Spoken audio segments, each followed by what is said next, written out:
الحمد لله وحده والصلاة والسلام على من لا نبي بعده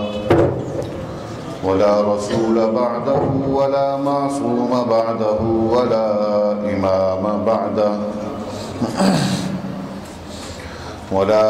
أمة بعد أمته وسيد الخلائق والبشر أرسله الله تعالى بالحق بشيرا ونذيرا وداعيا إلى الله بإذنه وسراجا منيرا وصلى الله تبارك وتعالى عليه وعلى آله وأصحابه وأزواجه وأبنائه وبناته وذرياته وأتباعه أجمعين وسلم تسليما كثيرا كثيرا. أما بعد، قال الله تبارك وتعالى في القرآن الكريم: أعوذ بالله من الشيطان الرجيم. بسم الله الرحمن الرحيم. ولا تقولوا لمن يقتل في سبيل الله أموات بل أحياء ولكن لا تشعرون. وقال تعالى: إن الذين قالوا ربنا الله ثم استقاموا تتنزل عليهم الملائكة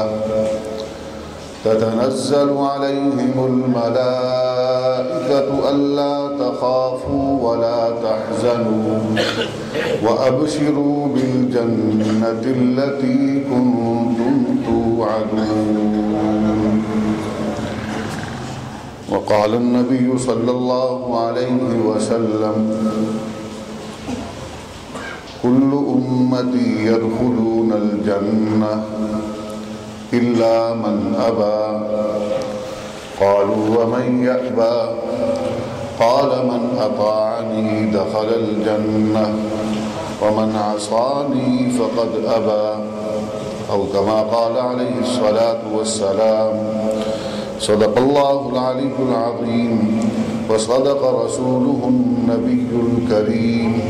ونحن على ذلك لمن الشاهدين والشاكرين، والحمد لله رب العالمين.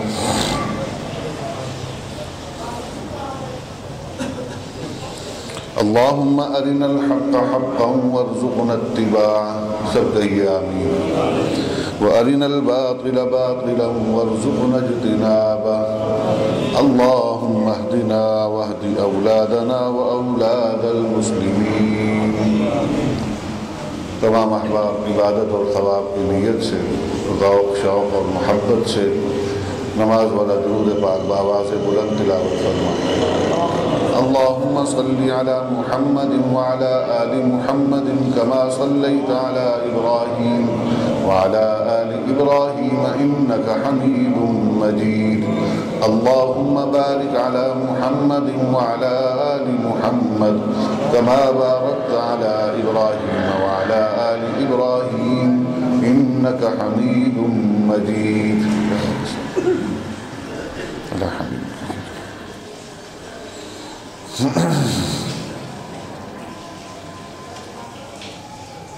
واجب الاحترام سامعین ذی وقار،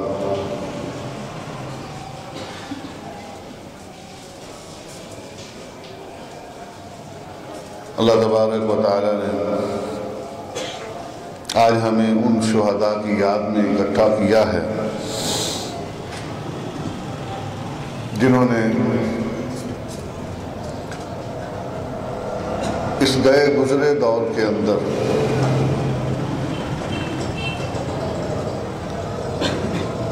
اپنی قربانیوں سے تاریخ کے اوراق پر یہ رقم کر دیا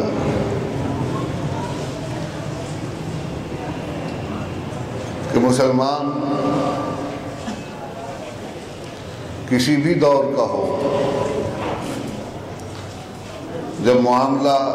نبی کریم علیہ السلام کی ختم نبوت اور آپ کی ناموس کا اور مقام کا ہو، تو یہ جان دینے سے کم پر اکتفا نہیں کرتا۔ اور ایک مسلمان ہونے کے ناطے میرے اور آپ کے لیے جناب سیدنا صدیق اکبر رضی اللہ تعالی عنہ اور اس ساری کی ساری جماعت کا طرز عمل وہی نمونہ ہے، وہی مثالی ہے، اور ہمارے بزرگوں اور اکابر نے اسی طرز عمل کو نبی کریم علیہ السلام کی ختم نبوت کے دفاع کے لیے مقدم رکھا ہے۔ علمی میدان کے اندر محنت کرنے والوں نے بہت محنت کی، اور یہ بات اپنی جگہ پر مسلم ہے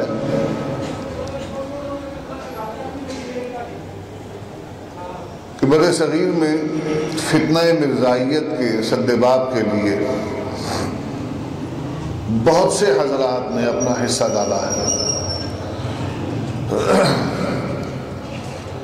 بہت سے لوگوں نے اپنے قلم کے ذریعے سے پڑھنے والوں اور قارئین کے لیے فکر و نظر اور اعتقاد کی پختگی کے لیے مواد مہیا کیا ہے۔ لیکن میرے عزیزوں، اللہ تبارک و تعالی نے جو کارہائے نمایاں آپ کے اکابر کے ذریعے سے سر انجام دلوائے ہیں، اس میں ہم یہ تو کہہ سکتے ہیں کہ انہوں نے قلم کی جولانیوں سے اور الفاظ کے طوطا مینا کے ساتھ زیادہ چھیڑ چھاڑ نہیں کی، لیکن اپنے عمل سے اور اپنے کردار سے، ایسے عوامی کردار سے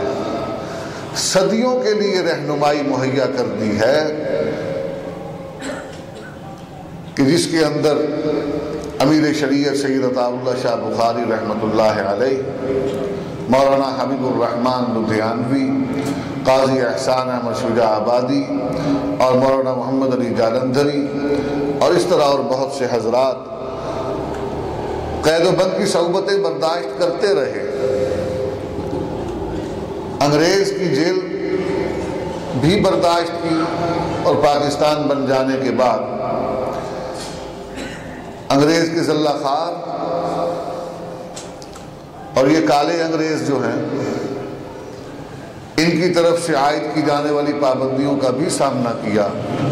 لیکن یہ سب کچھ برداشت کرنے کے باوجود اس نعرہ مستانہ کو نہیں چھوڑا کہ جب بھی کوئی نبی سر اٹھائے گا صدیق اکبر کی سنت جاری کی جائے گی۔ ابھی آپ کے سامنے میرے بھائی، میرے برادر عزیز امیر شریعت سید عطا اللہ شاہ بخاری رحمۃ اللہ علیہ کے وہ اقوال بیان فرما رہے تھے جب انہوں نے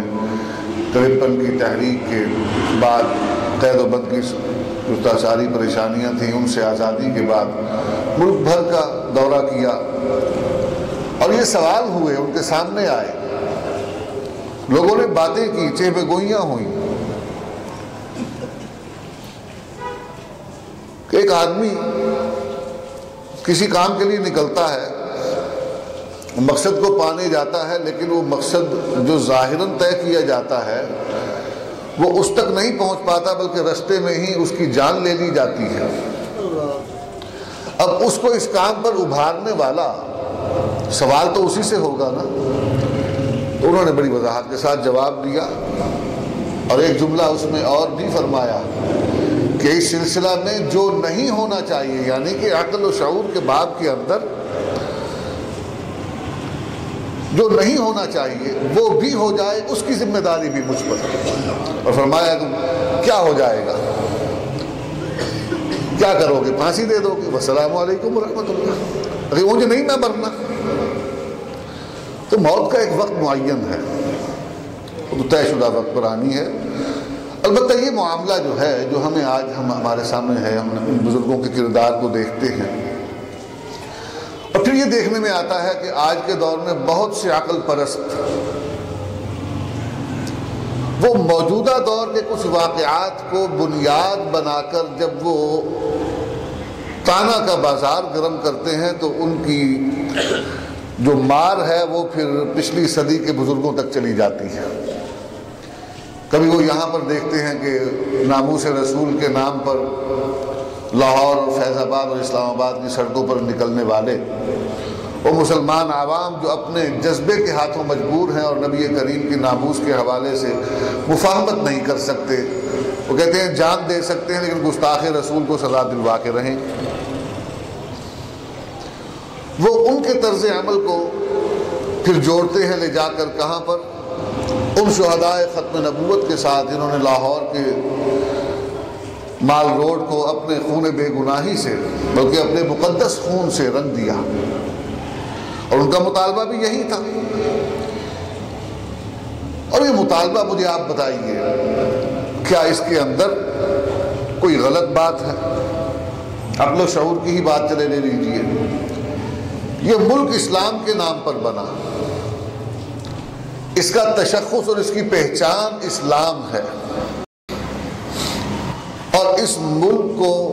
اسلام کے نام پر حاصل کرنے کے بعد ہونا تو یہ چاہیے تھا کہ وہ تمام تر قوانین جو اسلام کے دامن میں ہیں، اور اسلام ان قوانین کے ذریعے سے ان مجرموں کو سزا دینے کا ایک پورا لائحہ عمل رکھتا ہے، وہ بغیر کسی مطالبے کے از خود وہ قوانین نافذ کیے جاتے ہیں۔ لیکن کیا عجیب ماجرا ہے کہ آپ دیکھتے ہیں کہ ہر دفعہ مطالبہ کرنا پڑتا ہے، قرارداد مقاصد سے لے کر تحریک مقدس ختم نبوت تک، اور پھر اس کے بعد آپ دیکھ لیجیے امتناع قادیانیت آرڈیننس سے آگے چلے توہین رسالت ایکٹ، یہ سارے معاملات جو ہیں یہ مطالبات کی بدولت ہی، قربانیوں کی بدولت ہی ان کے پیچھے ان بڑوں اور ان بزرگوں کی محنتیں ہیں جنہوں نے مارے قبول کر لیں اور صحبتیں برداشت کر لیں لیکن مفاہمت نہیں کی۔ یہ مطالبہ زندہ رکھا، اس کو آواز دیتے رہے، اس کو جلا بخشتے رہے کہ ہم نہ ہوں تب بھی یہ مطالبہ زندہ رہے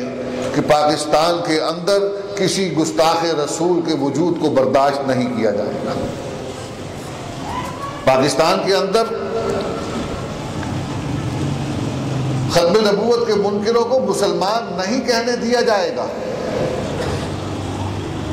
اس مطالبے کو زندہ رکھنے کے لیے انہوں نے قربانیاں دی ہیں۔ اب یہ فرمائیے کہ یہ مطالبہ کرنا غلط ہے کہ پاکستان اسلام کے نام پر بنا، لہذا اس کے اسلامی نظریاتی تشخص کو بحال رکھا جائے اور یہاں پر قادیانیوں کو، ختم نبوت کے منکروں کو اقلیت بنا کر ان کے ساتھ سماجی معاملات جو ہیں جو اسلام نے ان کو اجازت دی ہے وہ ان کو مہیا کیے جائیں۔ ٹھیک ہے، وہ ایک آزادی ہے ان کے لیے، وہ یہاں رہیں، پاکستان کے شہری ہیں، پاکستان کے آئین کی پابندی کرتے ہوئے یہاں وہ زندگی گزارے۔ یہ مطالبہ کرنا کوئی غلط نہیں، لیکن بات یہ ہے کہ مطالبہ کرنا کیوں پڑتا ہے؟ کوئی بات سمجھ آ رہی ہے؟ پھر اس کے بعد آگے آ جائیے، جو لوگ یہ کہتے ہیں کہ نبی کریم علیہ السلام آپ عفو درگزر کرنے والے تھے، آپ بڑے شفیق تھے، بہت مہربان تھے، اس کا کون انکار کرتا ہے؟ ہم تو نبی کریم علیہ السلام کی رحمت اور آپ کی شفقت اور آپ کے رؤوف رحیم ہونے کا جا بجا اقرار کرتے ہیں اور اس کا اظہار دیکھتے ہیں آپ کے کردار کے اندر۔ آپ تو اس قدر شفیق اور رحیم ہیں کہ اس آدمی کا جنازہ پڑھاتے ہیں، اس کے لیے دعائیں مغفرت کرتے ہیں جو جگہ جگہ پر آپ کو نقصان پہنچانے کی کوشش کرتا ہے، لیکن چونکہ ظاہراً وہ کلمہ گو ہے اور آپ کو نبی بھی مانتا ہے، آپ کا کلمہ بھی پڑھتا ہے، آپ کی باتوں کا اقرار بھی کرتا ہے ظاہراً، تو جب وہ دنیا سے جاتا ہے تو آپ اس کے جنازے کا اہتمام فرماتے ہیں۔ یہ تو اللہ تبارک و تعالیٰ کی طرف سے جواب آتا ہے کہ اس کا ایک مرتبہ نہیں، میرے حبیب 70 مرتبہ بھی بخشش کی دعا کریں گے اس کو نہیں معاف کرو۔ یہ آپ کی طبیعی شفقت ہی تو ہے، ایسا ہے کہ نہیں؟ لیکن یہ شفقتیں اور رحمتیں کن کے لیے ہیں؟ کیا کبھی یہ بھی دیکھنے میں آیا کہ کسی نے اللہ کی قائم کرتا حدود کی خلاف ورزی کی ہو اور نبی نے اس کے ساتھ بھی رحم کا مطلب یہ کہ اس کا ڈھیل والا معاملہ کیا؟ وہاں پر تو یہ صورتحال ہے کہ جب نبی کریم کے علم میں ایک مرتبہ یہ بات آ گئی کہ فلاں مرد یا فلاں عورت سے یہ گناہ سرزد ہوا ہے، تو آپ نے اس کو رعایت بس اتنی دی کہ جاؤ جو وقت تمہارا بنتا ہے اسے پورا کرو، اور تمہارے بدن میں جو کچھ ہے یہ دنیا میں آ جائے تو اس کے بعد پھر تمہارے لیے معاملہ دیکھیں گے کیا بنتا ہے۔ کوئی بھی صاحبہ پھر آئی، بچے کو ہاتھ سے پکڑا ہوا کہ رسول اللہ یہ میرے گود میں ہے، یہ آپ نے فرمایا تھا کہ آنا بھی تمہیں بات کر دوں گا۔ ہمارے کبھی اس کی ذمہ داری تم پر ہے، یہ خود سے کچھ کھا بھی نہیں سکتا، جاؤ اس کو کھلاؤ پلاؤ، اس کی حفاظت کرو، جب اس قابل ہو جائے کہ خود سے کچھ کھانے لگ جائے تو پھر آ جائے۔ پھر چلی گئی، پھر تشریف لائیں، اب کی مرتبہ اس کے ہاتھ میں روٹی کا ٹکڑا پکڑایا ہوا ہے، اس ثبوت کے طور پر کہ رسول اللہ آپ نے فرمایا تھا کہ یہ خود کھانے لگ جائے، تم سے پکڑنے کے قابل ہو جائے تب آئیے۔ وہ آتی ہیں اور آ کر وہ ثبوت کے طور پر پیش فرماتی ہیں، نبی کریم علیہ السلام ان پر وہ حد جاری کرتے ہیں، یعنی ان کو یہاں تک زمین میں پھنسا کر سنگ بازی کی جاتی ہے، خون کے چھینٹے اڑتے ہیں۔ وہاں پر نبی کریم علیہ السلام نے یہ رعایت نہیں دی کہ اچھا چلو کوئی بات نہیں، خیر ہے، یہ ماں ہے، یہ عورت ہے، اور اس سے نبی رحم دل ہے، نبی حساس طبیعت کے حامل ہیں، نبی سے تو بچے کی تکلیف برداشت نہیں ہوتی، کسی آدمی کی تکلیف برداشت نہیں ہوتی، نبی خود روکھی سوکھی کھاتے ہیں اور دوسروں کی ضروریات کو پورا کرنے کے لیے قرض اٹھانا پڑے تو وہ بھی اٹھا دیتے ہیں۔ یہ طبیعت کی حساس ہے۔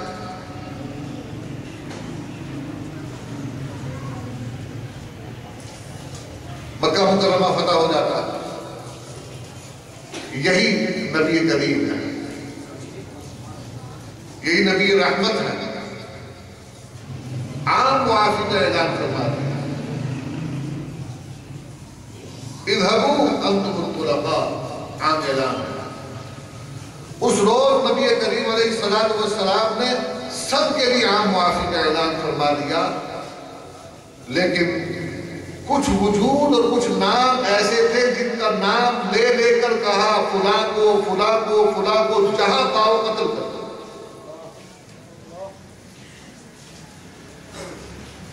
مجھے فرمائیے کہ ہماری اولادوں کو، ہمارے بچوں کو کتابوں میں، نصاب کی کتابوں کے اندر بالخصوص وہ واقعات جن کی اصل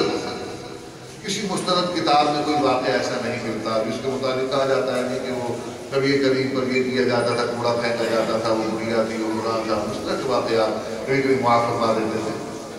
مان بھی لیا جائے چلے، لیکن جو جرم متعین ہو چکا اور اس کی سزا اللہ تبارک و تعالیٰ نبی کریم علیہ السلام کے دور میں نافذ کروا دی، اب اس کے متعلق کون سے رحم کا معاملہ؟ اور میں آپ کو عرض کرتا چلوں کہ پاکستان کے اندر اس وقت قانون ہونے کے باوجود گستاخان رسول اور گستاخان اصحاب رسول کے حوالے سے معزز جج صاحبان کو یہ اشارہ نہیں، واضح ہدایت مل چکی ہے کہ قانون ہونے کے باوجود اس کو کس طرح کمرہ عدالت میں تم نے نمٹانا ہے کہ ان مجرموں کو سزا نہ مل سکے، کہ معاملہ آگے تک پہنچنے ہی نہ پائے۔ پہلے تو یہ ہوتا تھا کہ ایک طرح سے سزا ہوئی، ایک آدھ واقعہ بھی ہوا، یہ اسلام آباد کی طرف کوئی عورت تھی، مقدمہ کا کیس میں چل رہا تھا، سزا اس کو ہو گئی، دیکھیں گے بیل منڈے چڑھتی ہے، یہ اونٹ کس کروٹ بیٹھتا ہے، دیکھیں آج تک تو ایسا ہوا نہیں، کہ کسی نے یہ ظلم کیا اس کو سزا ملی ہو قرار واقعی. اور ہمارے قبلہ وزیر اعظم صاحب بے احترام سے نام لیتے ہیں، انہوں نے تو باقاعدہ اس بات کو فخر کے ساتھ بیان کیا اور اس کو اپنے لیے اعزاز بنایا کہ میں نے اپنے دور کے اندر وہ اس کو ملعونہ کو جس نے نبی کریم علیہ السلام کی شان میں گستاخی کی اس کو بڑے آرام سے یہاں سے نکالا اور باہر پہنچا کے اس کا وہ کریڈٹ لیتے ہیں.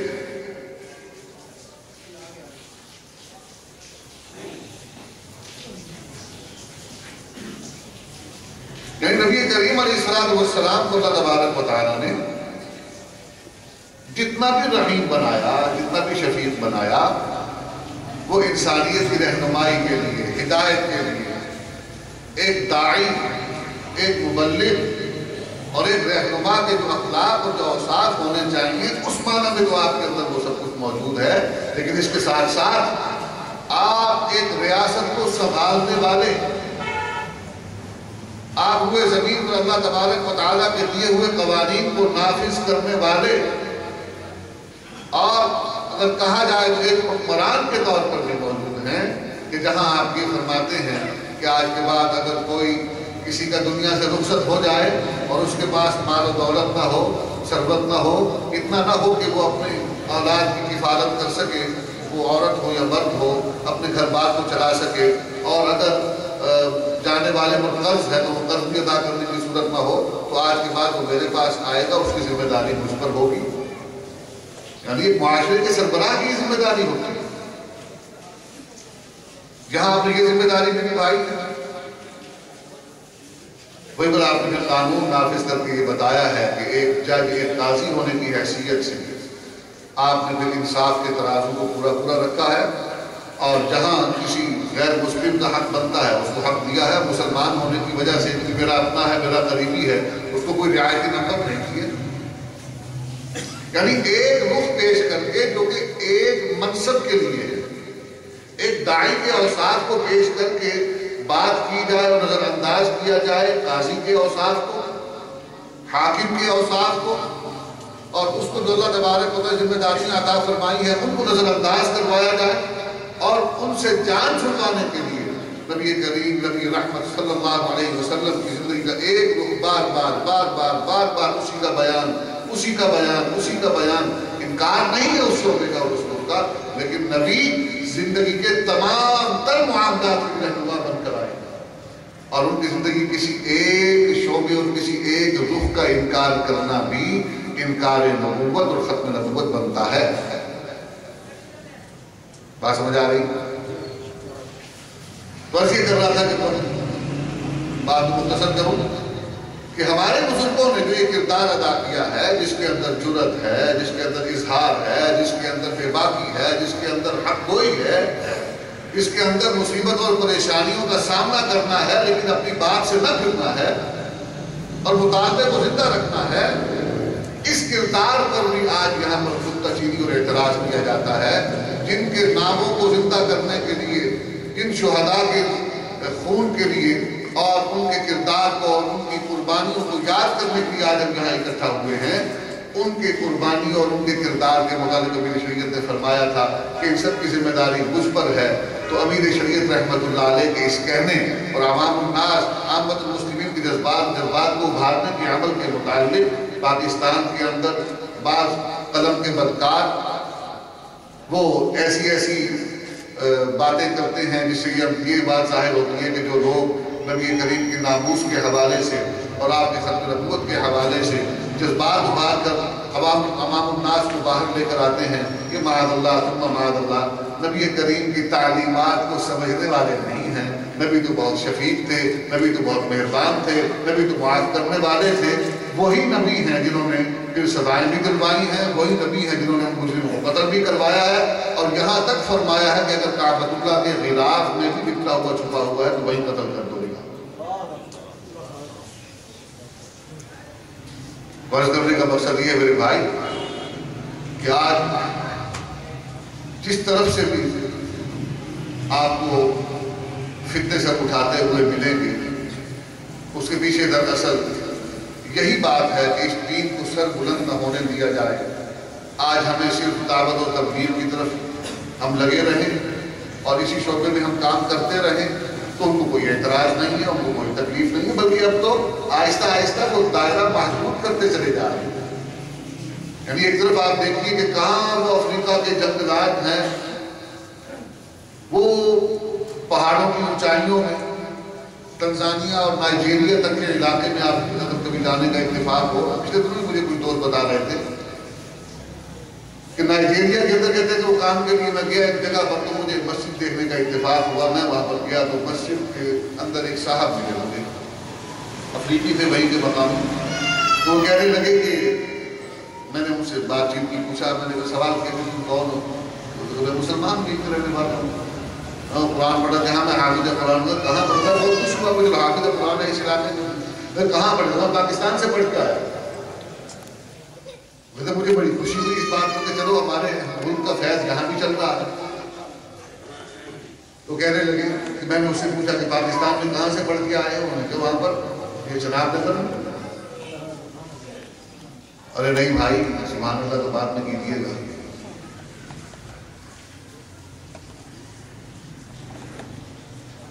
چناب نگر میں صرف ہم ہی نہیں ہیں،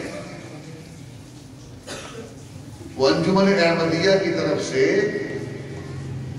وہاں پر جو ادارے اور مدارس قائم کیے گئے ہیں ان کی طرف سے وہاں پر وہ وہاں افریقی ان لوگوں کو اپنی طرف سے ایک نظام بنا کر یہاں لاتے ہیں اور ان کو قرآن کا حافظ بنا کر ان کو اپنی طرف سے دین پڑھا کر جو وہ پڑھانا بتانا چاہتے ہیں نمائندہ بنا کر وہ ان افریقی ممالک میں آج مساجد بنا کر ان پر احمدیہ مسلم کمیونٹی کا اور مسلم سینٹر کا بورڈ لگاتے ہیں۔ تنزانیہ کے اندر کہتے ہیں کہ باقاعدہ ایک مسجد ہم نے دیکھی، کچھ جماعت کے ساتھی گئے وہاں پر، تبلیغی جماعت کے دوست وہاں پر گئے،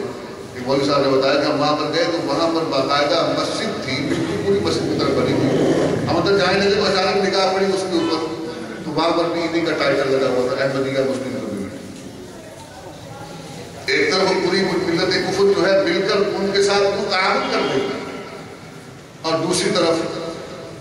ہمارے یہاں جو تبلیغی بھائی جو عام مانو بے ضرر ہیں، تو کسی کو کوئی نقصان نہیں پہنچتا۔ چلے آپ کہیں کہ ہمارے یہ جو طالبان اور شدت پسند کے ساتھ جذبات رکھنے والے جو لوگ ہیں ان کے ساتھ تو کوئی تکلیف ہو سکتی ہے، ان بیچاروں سے کیا تکلیف ہے؟ ان بھی پابندیاں لگ رہی ہیں، درجنے لگ رہی ہیں۔ آپ کے پاکستان کے اندر تعلیمی اداروں میں داخل کوئی پابندی کا معاملہ آ گیا۔ یہ سب کچھ مختصر کر رہا ہوں، یہ سب کچھ کس لیے ہے؟ ایک شعبہ، ایک کام، یعنی صرف آپ کے بات کرتے رہیں، دعوت کی بات کرتے رہیں، دین کے دیگر شعبوں کی بات نہ کریں، دین کے نظام کی بات نہ کریں، اس کی سربلندی کی بات نہ کریں، اس کے اعلیٰ کی بات نہ کریں۔ یہ سب کچھ جو ہے صرف کسی ایک وجہ سے ہے۔ مرزا غلام قادیانی کا مقصد یہی، آپ کے آج کے دور کے وہ لوگ جو مختلف شکلوں میں مختلف صورتوں میں ہمارے نوجوانوں کو باہم دست و گریبان کرتے ہیں، وہ اختلافی باتوں کی طرف لے کر جانا، جیسے وہ مہندس مذکور جو جیلم کے مجبور ہیں، وہ جو کچھ ہمارے نوجوانوں کے ساتھ کر رہے ہیں اس کا مقصد بھی یہی ہے کہ آپس میں الجھے رہو اور انہی موضوعات پر جا کر ان کو اس محنت سے دور رکھنا۔ اسی طرح ہمارے وہ جو ایک اور صاحب ہیں، گاندھی صاحب ہیں، وہ بھی اسی کام پر لگے ہوئے ہیں۔ یعنی جو کچھ ہم آج کر رہے ہیں اور جو کچھ یہاں پر ہو رہا ہے، اس موجودہ نظام کو، اس ڈھانچے کو وہ عین اسلامی ثابت کرنے کی کوشش کر رہے ہیں۔ جب یہی عین اسلامی ہے پھر مزید اسلام لانے کی ضرورت کیا ہے؟ اسی کو قبول کر لو، یہی اسلام ہے۔ یعنی وہ جو ماڈل اور نمونہ نبی نے اور اصحاب نبی نے پیش کیا اس کو چھوڑ دو، اور آج کے دور میں جو کچھ ہے وہ کسی کو اسلام قبول کر لو، اس کا مطلب ہے کہ آگے محنت کرنے کی ضرورت نہیں ہے۔ جو کچھ ہے یہ عین اسلام ہے، یہی مرزا غلام قادیانی کہتا ہے۔ تو بات میرے بھائی یہی پر دعوی ختم کرتے ہیں کہ شہدائے ختم نبوت ان کو یاد کرنے کا مقصد یہ ہے اس جذبے کو زندہ رکھنا ہے، قربانیوں کے جذبے کو صرف نہیں ہونے دینا کہ وقت آ گیا اللہ تبارک و تعالیٰ اللہ سے پریشانی مانگنی نہیں چاہیے، آزمائش مانگنی نہیں چاہیے، لیکن اللہ سے یہ طاقت بھی مانگنی چاہیے کہ اللہ اگر کبھی ایسا وقت آ جاتا ہے تو اس کردار کو زندہ کرنے کے ہمیں توفیق عطا فرما۔ وآخر دعوانا الحمد للہ۔